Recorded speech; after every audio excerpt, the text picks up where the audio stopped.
we're currently in a PC handheld era, and it's something that I've been dreaming of personally for years and years. My dream was always an Xbox or PlayStation handheld, but I guess PC is all we get for now. Despite rumors of both Sony and Microsoft working on their own handhelds, nothing's even happened yet.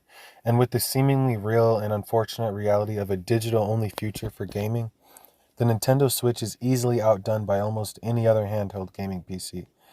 Nintendo's refusal to update the Nintendo Switch quicker has really hurt it in the past 2 to 3 years. And in my opinion, it's like 8 years old at this point, and that's basically ancient for mobile hardware. I mean, I say my opinion, but that's basically facts. Like, imagine if you had an 8-year-old phone. Like, it would be like, yeah, it's really time to upgrade. And with the news of the Switch 2, it's not looking good for Nintendo. When they finally do make that jump in 2025, most likely, it's really not looking good for them. But right now, in terms of PC handhelds, the community has many options for a powerful gaming handheld. And the only downside is basically that they're all PCs. But that's increasingly become more and more okay. PlayStation has been releasing their exclusives to PC pretty quickly after their PlayStation release. So with all that, options like the Steam Deck and ROG Ally X are becoming more and more viable. And as time goes on, the APUs are becoming more and more powerful as well. All we really have right now is the Z1 Extreme and the Ryzen. I think it's 7800M or something like that. I'm not really into all the weird details and names of chips and stuff, so sorry. But the point I'm trying to make is that the handheld market is evolving extremely fast and putting extremely powerful devices into our hands.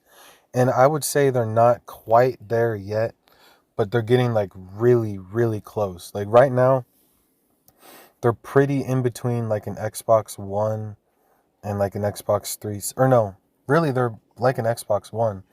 And really, they're a little better than that, which is kind of crazy already. But they're low quality. Like the Xbox One was able to do 1080 or even 1440 in some cases. But yeah, the next APUs like the Z2 Extreme and even the new Core Ultra 2 chips, not the Ultra 1, the first generation of the Ultra that they're doing now. That one was trash. We saw that with the MSI handheld. I forgot what the MSI Claw. That thing is trash. I mean, so especially for the price, right? So, but the Core Ultra 2 chips are looking like they'll be able to deliver like AMD performance. And so the Z2 Extreme is also looking really, really good. And it's starting to look like an actual jump is going to be able to occur over the previous generation of those APUs. So, what does all this have to do with the Nintendo Switch 2? Well, unfortunately, the rumors with the Nintendo Switch 2 are that Nvidia is working on the APU for that thing. And while it's far more powerful than the Switch 1, obviously, the rumors are that it won't even be as powerful as the Steam Deck. And the Steam Deck is not that powerful, but it's almost 3 years old at this point. And by the way, the Steam Deck is the least powerful handheld out. Like the least powerful like PC handheld that's out right now. So why is the Switch 2 doomed? Well, it's not. Okay, all right. It is doomed, but for Nintendo, specifically for Nintendo lovers, the Switch isn't doomed. Those games are very demanding, so they'll be fine for the most part. Or no, sorry, I misspoke. Those games are not very demanding, so they'll be fine for the most part. What won't be fine is the other games that Nintendo's trying to allow you to play, like the Arkham series, other AAA games. The reason I wanted the Switch at first, other than the fact that I misunderstood the Steam Deck and I thought it was only for streaming games, and then after I realized that, I thought that the fact you can only play Steam games was a downside. And it is a downside, but it's not as much of a downside as I thought. I still like it. I also thought all the YouTubers and stuff were making it sound way less powerful than it is. It's actually pretty powerful. So anyways, the reason I wanted to Switch was because of all the amazing Nintendo games and other games you can get on it. But for someone like me, the Switch stops making sense for non-Nintendo games because they play like crap. I can literally get a Steam Deck, or which I have, or something else Windows based, and they're all already like 2 to 4 times more powerful than the Switch, and probably more. Nintendo knows about this as well, and it actually poses a small threat to them, a noticeable threat, but a small one. You can just get more powerful handhelds and emulate Nintendo Switch games on them. And this wouldn't be a problem if you couldn't achieve this without ever owning the games. But you can. You can achieve this without ever even owning the game. So this opens the door to piracy. Someone who's never even owned a Nintendo Switch or owned a Nintendo game can basically just go onto a ROM site. The ROM site doesn't verify if you're an owner, and they just download the game. You can just download the game and essentially just pirate it and play it and have a better experience than you'll have on the Switch.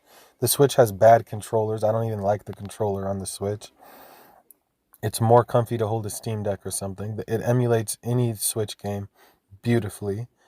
It looks better on the Steam Deck OLED.